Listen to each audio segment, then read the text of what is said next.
Queridos amigos, queridos irmãos, aqui estamos no 47º programa Colóquio com Mariluza.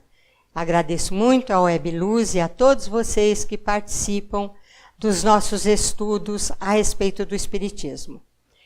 Hoje nós vamos falar sobre um tema que é a lei do progresso, envolvendo compartilhamento e não se omitir. Vocês encontram muito a respeito disto no Livro dos Espíritos, capítulo 8. Mas vamos começar o programa com o nosso pensamento da semana. Ouça e medite.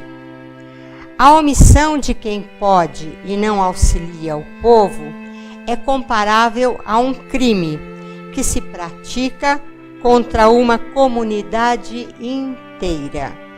Carecemos somar uma energia dinâmica que se anteponha ao mal.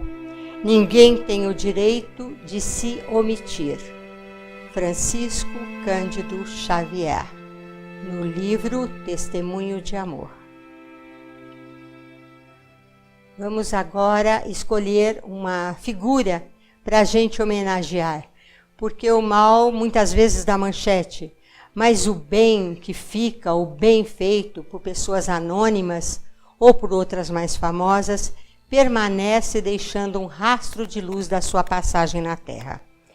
Eu te saúdo, Albert Schweitzer. Nascido dia 14 de janeiro de 1875, tendo partido no dia 4 de setembro de 1965. Era um pastor, um teólogo formado em teologia, um músico especialista em tocar piano, as músicas difíceis e incomparáveis de Johann Sebastian Bach, um filósofo formado em filosofia, um escritor e um médico. Ele nasceu na Alsácia, que pertencia à Alemanha, mas tinha ligações com a França. Ele escrevia em alemão e também no dialeto da Alsácia, mas ele se considerava um francês. E ele se formou em 1905, ele foi estudar medicina, depois se casou e resolveu ir para a África, no Gabão, em La Bérénie. Ele foi em La Bérénie, na África, e viu a miséria e a necessidade daquele povo. E ele resolveu fazer um hospital. E começou a construir, a assistir os doentes num galinheiro. Ele montou num galinheiro. Mas veio a Primeira Guerra Mundial, ele estava na França, e a família dele toda, e todos os outros membros que não eram assim parentes mais diretos, foram presos, e ele, inclusive, ficou preso, apesar da sua fama, apesar de ser conhecido. E durante o período de alguns anos de prisão, ele sofreu bastante. Mas quando foi solto, ele tinha feito amizade com tanta gente que ele começou uma campanha para fazer um hospital em Gabão. E ele começou esse hospital em Gabão. E ergueu um grande hospital. E ele tocava o piano dele, que não tinha quem afinasse lá, então às vezes já estava desafinado, mas ele tocava o bar da mesma forma. E era muito amado por aquele povo, ele recebeu um prêmio Nobel. E como escritor ele vendia os seus livros para ajudar a manter o hospital. Quando ele morreu, o seu corpo foi levado para a França. Mas a população lá de Gabão queria que algo dele ficasse lá. E solicitaram ao governo que permitisse que o coração dele fosse enterrado lá. E o coração dele foi retirado do corpo e ficou na África. Então, um homem com muita evolução espiritual, não apenas através dos seus escritos, através do seu conhecimento, que era em várias áreas, mas da sua atuação humanitária. Então, eu te saúdo, Albert Schweitzer. Fico imaginando o que esse espírito ainda não está fazendo por aí, não é? Coisas fantásticas. Bom, vamos ao tema Lei do Progresso. eu queria que vocês pensassem, né? A lei natural e a lei do progresso são a mesma coisa? Não, porque a lei natural está muito ligada ao início da nossa vida na Terra. Uma vida primitiva, os povos ainda no início do seu aprendizado, na sua infância mesmo, de todos os conhecimentos, fossem eles intelectuais, morais, espirituais, em qualquer área. E depois, muito devagar, com milhões e milhões de anos, é que nós fomos evoluindo até chegar ao que nós chamamos hoje em dia, é um termo até que não cai muito bem, de civilização, como se nós fôssemos agora muito mais civilizados. A lei natural não. Essa lei do progresso é uma lei inscrita na alma de cada um. Vem através da nossa consciência, que nos cobra atitudes, que nos cobra a necessidade de evoluir, muito acima até mesmo dos nossos interesses materiais, porque nós temos interesses materiais muito fortes durante a vida física. Nós precisamos trabalhar, nós precisamos nos nutrir, nós precisamos nos abrigar, nós precisamos nos garantir, nós precisamos nos agasalhar. Nós temos muitas, muitas necessidades. E essas necessidades vêm, não é só através da nossa consciência, elas vêm de uma necessidade que nos é imposta pela vida terrena. Então, são duas coisas bastante diferentes. A lei natural, que começa lá na parte primitiva, que é da nossa necessidade física, e a lei do progresso, que é uma lei espiritual inscrita em cada centelha divina, em cada alma. Até no budismo eles dizem que todos os homens são naturalmente bons porque foram criados por Deus, né? Eu até brinco, eu falo, como tudo que Deus faz é perfeito, nós não podemos achar defeito nas pessoas. Então, na lei do progresso, o homem aprende, ele progride, ele cresce, e isso serve para toda a humanidade. Todos estão sujeitos à lei do progresso, da mesma forma como todo o corpo físico está sujeito ao nascimento, ao crescimento, à velhice, à doença, à morte. Então, são coisas de dois planos, o plano imortal e o plano físico, mas tudo envolvendo a lei do progresso. Mesmo a raça humana progrediu bastante, porque se nós estudamos os antigos esqueletos das primeiras civilizações, nós vemos como o homem progrediu fisicamente.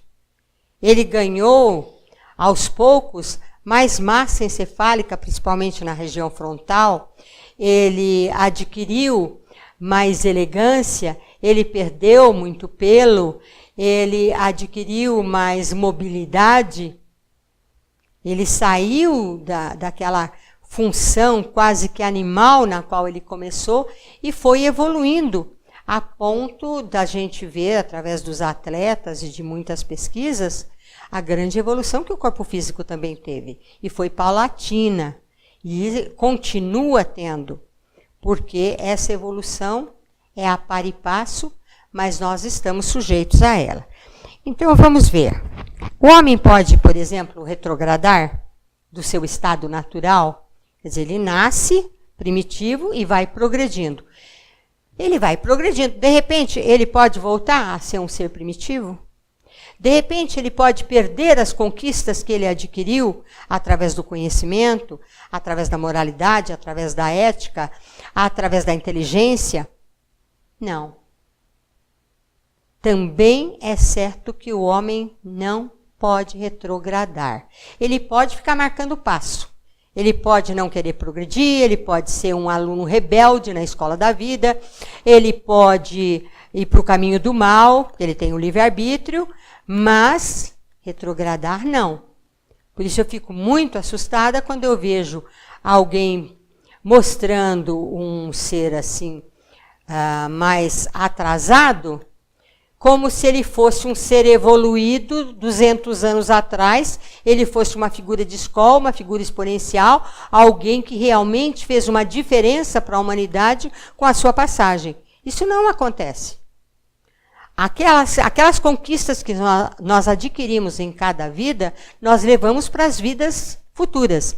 Mesmo que a vida futura não nos ofereça as condições que nós tivemos no passado, nós não vamos retrogradar no nosso nível evolutivo. Por isso que às vezes vocês encontram pessoas quase incultas, às vezes até analfabetas, mas quando abrem a boca e começam a falar, ou começam a mostrar daquilo que ela imagina, do que ela é capaz, você verifica que ele tem uma bagagem que nada explica. Ele tem uma bagagem que não está catalogada naquele corpo físico da presente vida. Então, veja, um deficiente mental. Há alguns que são considerados gênios em alguns aspectos. Por exemplo, um que tem uma memória fotográfica. Ele é levado num helicóptero ou de carro para ver alguns monumentos, ou na Itália ou alguma outra cidade, aqueles monumentos maravilhosos, cheios de detalhes, de colunas, de detalhes nas colunas, de janelas, de detalhes nas janelas, de detalhes na fachada, de detalhes no telhado, em todo lugar, né? E ele passa e vê por alguns segundos, às vezes minutos até, aquela cena, aquela figura daquele objeto enorme, aquela arquitetura fantástica, cheia de detalhes. Aí quando ele chega no local que o levam, tem uma mesa, tem papel, tem caneta, tem lápis, para ele desenhar o que viu. E ele desenha com detalhes que às vezes nenhuma máquina fotográfica captou com tanta nitidez, porque ele viu de longe, né? E uma máquina também só com um zoom e depois tirando pedaço por pedaço para tirar detalhes, né? E ele desenha. Você pega um outro que ele faz esculturas perfeitas em madeira, com objetos até não muito propícios, e ele começa a trabalhar essa madeira e faz, por exemplo, um elefante ou faz uma girafa. Só que ele mora num local que não tem esses animais. Ele não foi levado a ver esses animais num zoológico para observar os detalhes do animal. Mas ele faz. Um outro que nunca aprendeu música, senta num piano e toca o concerto número 2 de Tchaikovsky, por exemplo, com 3 ou 4 anos. E depois de um certo tempo, ele já não toca mais uma música que ele ouviu, ele toca a música dando-lhe um trabalho de instrumental enriquecedor, fazendo adendos muito preciosos na partitura comum. E em todas as áreas você vai ver deficientes mentais, autistas, pessoas que não têm facilidade de aprendizado em outras áreas, mas são gênios em algumas áreas, em alguns aspectos. Todos eles, quando são arguidos, respondem da mesma forma. Eu me lembro.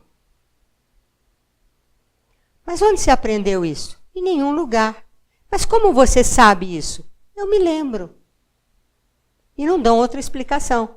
Então, só uma vida passada explicaria isto, não é? Porque não existe osmose de aprendizado. Como entender que quanto mais esclarecido é um povo, muitas vezes mais pervertido ele se mostre? Nós vemos com a nossa civilização hoje. É um absurdo a violência que graça através de pequenos, de grandes, de poderosos, de pessoas sem poder. Então, é uma violência, é uma maldade, é uma depravação, porque não existe um progresso moral. Esse progresso moral é muito necessário para que um povo possa agir de uma forma ética.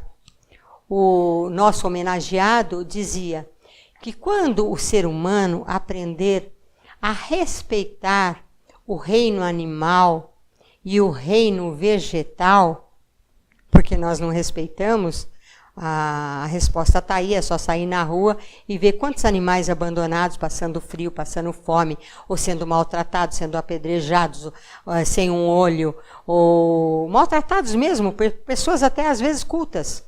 Então tem conhecimento, mas não tem consciência, não tem progresso ético e moral. Ele então dizia que quando aprender a respeitar o reino animal e vegetal, então ele naturalmente aprenderá a amar o seu semelhante.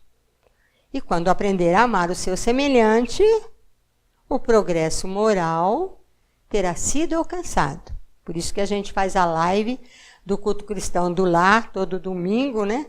No Face e no YouTube, às 20 horas. E muitas pessoas de várias partes do mundo participam com a gente, enriquecendo com a sua presença, seus comentários, aquele momento que eu achei que ia ser meu, mas deixou de ser meu, passou a ser de todos aqueles que quiserem adentrar. É como os programas aqui da Web Luz. Se você quer se enriquecer de conhecimento, se você quer progredir, assista, se inscreva, toque o sininho e comente. Então, façam isso. Faz parte da nossa participação no seu progresso. Então, Chico diz no pensamento dele que a gente tem que compartilhar tudo que é bom. Mas quando a gente encontra o mal, uma coisa errada, a gente não pode se omitir. E muitas vezes os espíritas falam, não, a gente não tem que se meter nem em política, nem numa empresa, nem em reivindicação disso ou daquilo, nem em revitalização de um parque, nem em proteção da natureza, nem de animais, nem nada. Não, nós temos sim. Nós não podemos nos omitir.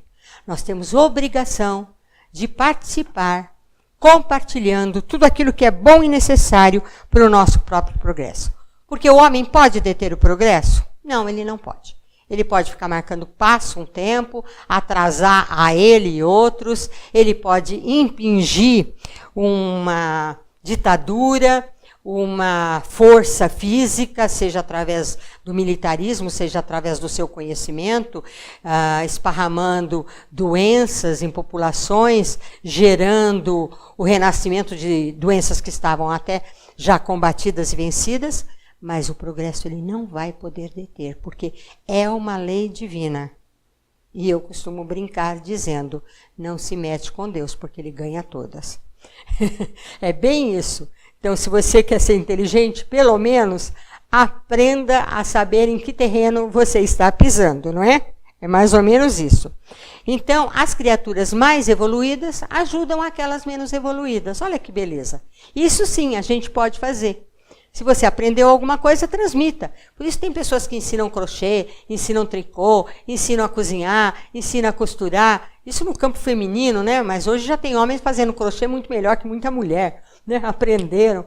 Então, vai transmitindo esse conhecimento e em todas as áreas, no espiritual também, porque nós somos espíritos imortais. Então, vem a última pergunta. Por que o nosso progresso é lento e vagaroso? Porque o mal tenta deter. E eles são muito organizadinhos, às vezes muito mais do que os bons, né? Então, eles vão criando obstáculos. Mas Deus cria condições que obrigam uma mudança. Quando ele vê que realmente a coisa está meio emperrada, ele dá um tranco e a humanidade, através do sofrimento, ou através de seus mensageiros e tudo mais, começa a descobrir coisas. Vocês vejam quanta coisa foi descoberta depois da Segunda Guerra Mundial. E nós estamos a um passo do terceiro A e a Terceira Guerra Mundial. Nós estamos colocando agora o livro Apocalipse Desvendado no Amazon, né? Então, fiquei lá estudando, fiquei até de madrugada, mas fiquei muito feliz de poder pôr mais um livro no Amazon. Gente, meus queridos amigos, nós temos uma diversidade de coisas à nossa disposição para a nossa evolução intelectual, moral, afetiva, emocional, para o nosso equilíbrio, para ajudar também o equilíbrio dessa humanidade que parece enlouquecida, para vencer todos os transtornos de personalidade. para evitar os suicídios, para evitar a desesperança. Nós podemos ser não o sal da terra como os discípulos, mas um pirilampo nas trevas da noite que nós estamos passando. Que Jesus nos abençoe e nos guarde. Muito obrigado da participação.